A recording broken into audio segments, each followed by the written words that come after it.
आज आपण चालता बोलता या कार्यक्रमामध्ये पिलीव गावामध्ये आलेलो आहे आणि पिलीवचे पोलीस स्टेशनच्या समोर आलेलो आहे.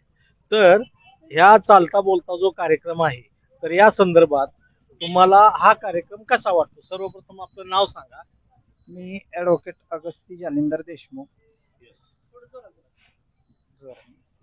तर आजचा हा कार्यक्रम अतिशय उत्कृष्ट आहे.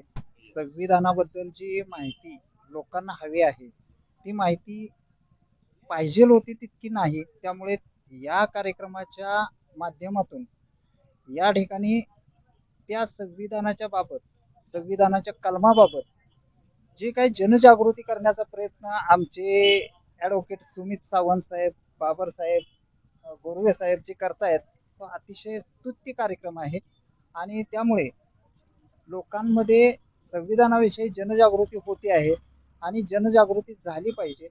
त्या दृष्टीने अतिशय उपयुक्त कार्यक्रम आहे.